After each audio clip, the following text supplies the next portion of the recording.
Hello everyone. उम्मीद करता हूँ आप सब बढ़िया होंगे। तो चलिए दोस्तों, सबसे पहले तो मैं आपका स्वागत करता हूँ द बैंकर्स यूट्यूब चैनल पे। और अगर आपने इस चैनल को अभी तक सब्सक्राइब नहीं करा है तो चैनल को सब्सक्राइब कर दीजिएगा दोस्तों। वीडियो को लाइक कर दो, दोस्तों को शेयर कर दीजिए। तो सबसे पहले तो दोस्तों, हम जैसे कि मैंने आपको बताया था, इससे पहले हम एनईएफटी को लेकर हम बातचीत कर चुके थे। एनईएफटी क्या होता है ना, कैसे ये काम करता है, क्या इसके लिमिट्स होती हैं, कैसे आप इसका बेनिफिट ले सकते हैं, क्या क्या इसके फंक्शंस होते हैं, कब कब ये काम करता है, मैं सारी चीज़ें आपको डिटेल में बता चुका था। तो उसी के बाद आज हम कुछ एक इंटरेस्टिंग पेमेंट सिस्टम्स को लेके बातचीत करने जा रहे हैं दोस्तों। और इसका नाम है आरटीजीएस। तो आज मैं आपके सामने दो चीज़ों को डिस्कस करूंगा। सबसे पहले हम आरटीजीएस को लेकर बातचीत करेंगे, और उसके बाद एक मोस्ट इंपॉर्टेंट एक और हेडिंग होता है, आपने नाम सुना होगा, आईएमपीएस को लेकर बातचीत करेंगे। तो चलिए दोस्तों, करते हैं फिर सेशन को शुरुआत, स्टार्ट करते हैं। लीजिए, देखो भाई, सबसे पहले अगर हम आरटीजीएस को लेकर बातचीत करें दोस्तों, तो इसका जो फुल नेम होता है वो है रियल टाइम ग्रॉस सेटलमेंट। तो सबसे पहले तो फ्रेंड्स, आपको याद रखना है इसका फुल फॉर्म क्या है। सीधा सीधा आपके एग्जामिनेशन में क्वेश्चन आता है। अब देखो, इसके नाम में ही आंसर है फ्रेंड्स। देखिए, अगर देखा जाए दोस्तों, तो इसके नाम में आया रियल टाइम। रियल टाइम का मतलब तुरंत, इंस्टेंट। मीन्स ये जो आरटीजीएस होता है, इसका जो यूज़ है दोस्तों, ये कब किया जाता है, जब हमें तुरंत पैसा भेजना हो, यानी कि इंस्टेंट मनी ट्रांसफ़र करना हो, फंड ट्रांसफ़र करना हो, या एकदम से पैसा भेजना हो, तो हम इसका यूज़ करते हैं। ये आपको ध्यान रखिएगा, ये आपको पता होना ज़रूरी है।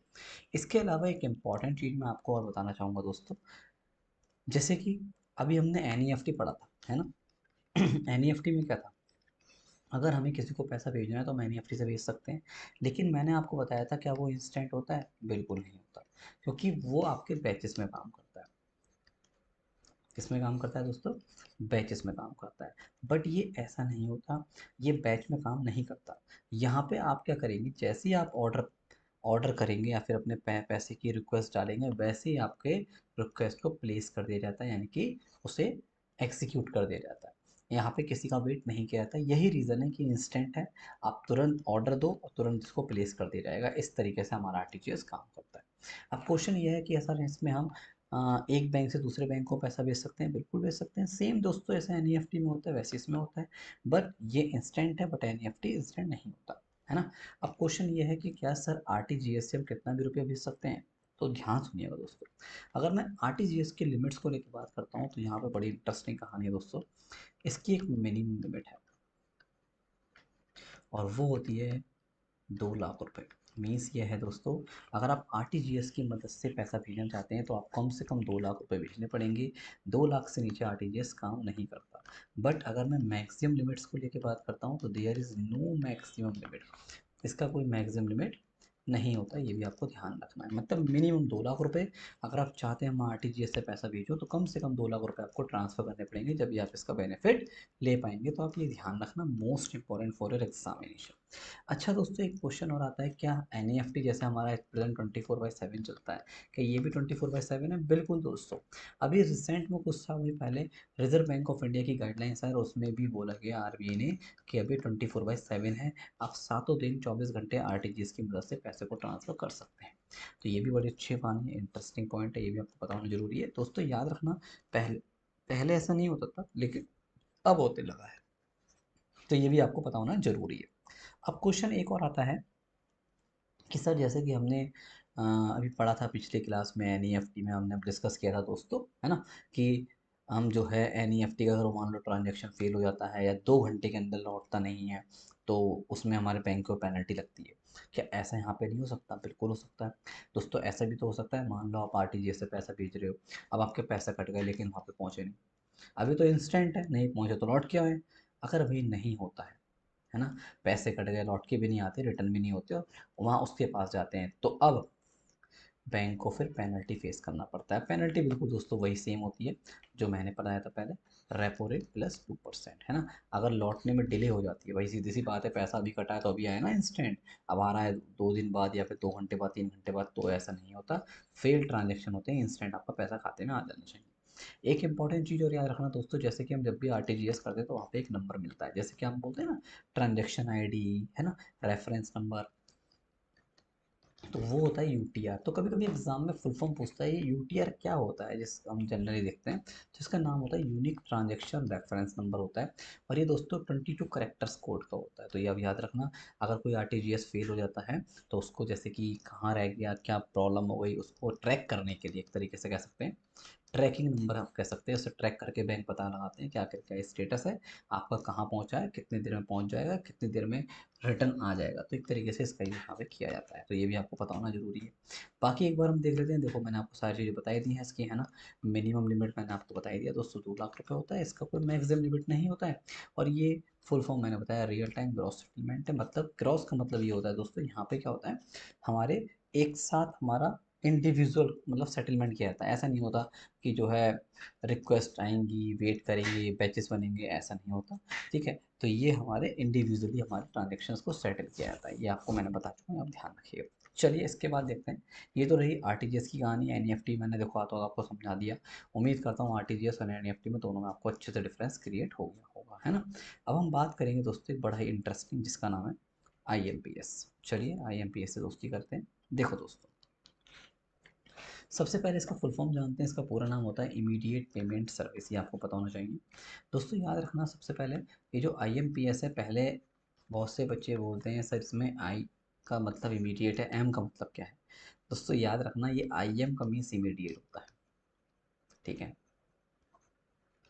अब आप सोच रहे हो कि सर इसमें एम लगाने की ज़रूरत ही क्या थी।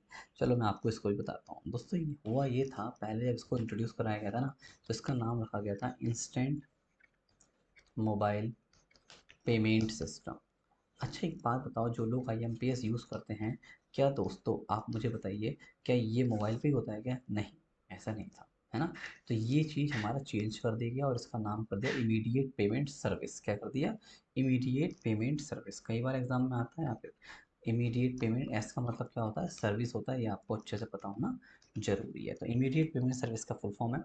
अब ये क्या होता है दोस्तों, सबसे अच्छी क्वालिटी, ये भी 24/7 है, 24 घंटे 7 दिन काम करता है। आप कभी भी आप इससे पैसा भेज सकते हैं, कभी भी आप यहाँ से फंड ट्रांसफ़र कर सकते हैं। सबसे इंटरेस्टिंग कहानी।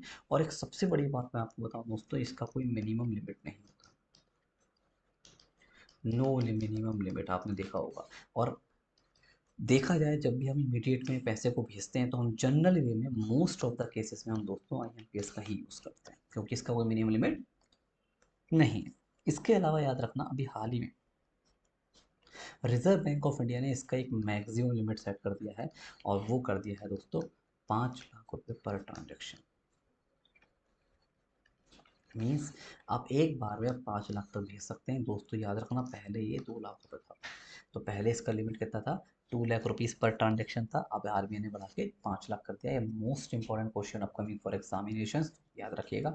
और जनरली वे में याद रखना, हम जब भी इमीडिएट वे में इंस्टेंट फंड ट्रांसफर करते हैं तो हम इसी सर्विस का यूज़ करते हैं मोस्ट ऑफ द केसेस में, क्योंकि आपको पता है मिनिमम कोई लिमिट ही नहीं है। अब मान लो दोस्तों आपको किसी को अर्जेंट में भेजने हैं 20,000 रुपये, तो आरटीजीएस तो पॉसिबल ना होने वाला भाई, है ना, क्योंकि उसके 2 लाख चाहिए। तो आप इमीडिएट वे में क्या करो, तुरंत आप आईएमपीएस का यूज़ करो, भेज दो। अब आप में से कुछ बोलेंगे सर हम तो गूगल पे कर देंगे हम तो फ़ोन पे कर देंगे। चलो मान लिया मैंने आपकी बात, गूगल पे कर दो तो फ़ोन पे कर दो, मैं बोलूँ चलो 1,10,000 रुपये बेच के दिखाओ गूगल पे से, भेज दो। अब ना जाएंगे बेटा, क्योंकि उसकी लिमिट उतनी है ही नहीं। वो मैं पढ़ाऊँगा आगे कितनी होती है लिमिट, वो सब चीज़ें आपको मैं बताऊँगा, टेंशन मत लो। तो फिलहाल याद रखना, उस केस में तो आपको क्या करना पड़ेगा, आईएमपीएस ही भेजना पड़ेगा। आप आईएमपीएस से एक बार में 1,10,000 रुपये, 1,20,000 रुपये, 1 लाख, 1,50,000 रुपये, यहाँ तक कि 5 लाख रुपए तक एक बार में पर सेटलमेंट कर सकते हैं वन टाइम में। ठीक है, तो ये आप याद रखना। एक इंपॉर्टेंट चीज़ और बताता हूँ, एक क्वेश्चन कई बार आता है कि आईएमपीएस कौन लाया। तो दोस्तों याद रखना, एक ऑर्गेनाइजेशन का नाम है NPCI, national payment corporation of India. इसी के द्वारा इसको इंट्रोड्यूस कराया गया है। जितने भी आप यूज़ करते हो ना दोस्तों, नाम सुने होंगे अपने, यूपीआई है, भीम है ना, आईएमपीएस है, सबके पापा एक हैं जिसका नाम है एनपीसीआई। एनपीसीआई क्या है? एक ऑर्गेनाइजेशन का नाम है, जिसको रिजर्व बैंक ऑफ इंडिया के द्वारा और गवर्नमेंट ऑफ इंडिया के द्वारा मिलकर बनाया गया है। इसका जो हेडक्वार्टर है वो दोस्तों मुंबई में है, याद रखना। और इसके चेयरमैन है मिस्टर दिलीप असवे, ये भी आपको पता होना जरूरी है। दिलीप असवे इसके चेयरमैन के तौर पर काम कर रहे हैं, और पेमेंट सेटलमेंट को सभी ये देखता है। चलिए, तो उम्मीद है ये भी आपको समझ में आ गया होगा, है ना। तो हम इससे तुरंत पैसा भेज सकते हैं कहीं पे, कभी भी, 24 घंटे 7 दिन ये काम करता है। चलो, तो ये सारी चीज़ें इंपॉर्टेंट है दोस्तों, पहले बता रहा हूँ मोस्ट इंपॉर्टेंट फॉर एग्जामिनेशन, इसलिए अच्छे से पढ़ लेना। एग्जाम में कई बार पूछे जाते हैं क्वेश्चन। एक इंपॉर्टेंट चीज़, अगर आपको कोई भी यहाँ तक के गाने में डाउट है तो दोस्तों अब कोई प्रॉब्लम की बात नहीं है, आप कमेंट बॉक्स में लिख दो, मैं आपके डाउट का आंसर दे दूंगा नेक्स्ट क्लास में, टेंशन काहे को ले रहे हो, है ना, मैं आपके डाउट्स पढ़ लूँगा, आप आपके आंसर दे दिए, है ना। एक इंपॉर्टेंट चीज़ है भैया, अभी हाल ही में कुछ न्यू कोर्सेज आए हैं 6 अक्टूबर से, तो आप इनका ही बेनिफिट लेते रहा करो। एवरी वेडनेसडे दोस्तों हमारे यहाँ अकेडमी पर प्लस में नए नए कोर्सेज आते हैं, अपने दोस्तों को शेयर करो, आप इनका बेनिफिट लीजिए। ठीक है, देखो हमारा भी बैच चल रहा है, अभी आया है रणविजय बैच चल रहा है, सीईटी को ध्यान में रखते हुए।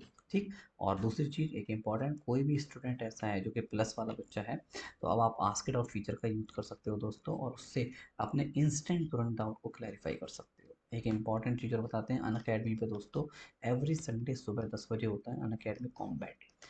हर एक संडे होता है सुबह 10 बजे, आप इसमें भी पार्टिसिपेट करो, फ्री फॉर ऑल है, तो आप इसमें भी हिस्सा लीजिए और यहाँ पे बढ़िया बढ़िया प्राइजेस का जीतने का मौका आप ले सकते हैं, है ना। और एक इंपॉर्टेंट, कोई भी बच्चा अगर, जैसे कि दोस्तों अक्टूबर मंथ में बहुत अच्छे अच्छे ऑफर चल रहे हैं, जैसे कि मैं आपको बताता हूँ, 1 ईयर पे आपको 4 साल का 4 महीने का सब्सक्रिप्शन फ्री मिल रहा है अगर 1 महीने का सब्सक्रिप्शन लेते हैं तो, और 2 साल के सब्सक्रिप्शन पे 8 मंथ्स का फ्री है, तो जल्दी करो। और ये मेरा रेफरल कोड है गेट लाइव, इसको लगाओ और अपने एनरोलमेंट को कर लीजिए, और प्लस पे आके रेगुलर पढ़ाई शुरू कर लीजिए। प्लस में दोस्तों बहुत सारे बेनिफिट्स हैं, यहाँ पे आपको स्ट्रक्चर्ड कोर्सेज मिलते हैं, है ना। बिल्कुल हमारे जैसे कोचिंग्स में चलते हैं ना, स्ट्रक्चर्ड कोर्सेज होंगे, अलग अलग एजुकेटर्स होते हैं, अलग अलग बैचेस बनते हैं, उस तरीके से आपको कोर्सेज की फैसिलिटी प्रोवाइड की जाती है। चलिए, मिलते हैं फिर अगली क्लास में इसी इंटरेस्टिंग टॉपिक के साथ, है ना। जब तक के लिए अगर आपको अच्छा लगा वीडियो को लाइक करो, दोस्तों को शेयर करो, चैनल को अगर आपने सब्सक्राइब नहीं करा चैनल को सब्सक्राइब जरूर कर दीजिएगा। ठीक है, बाय बाय, टेक केयर, जय हिंद, जय भारत।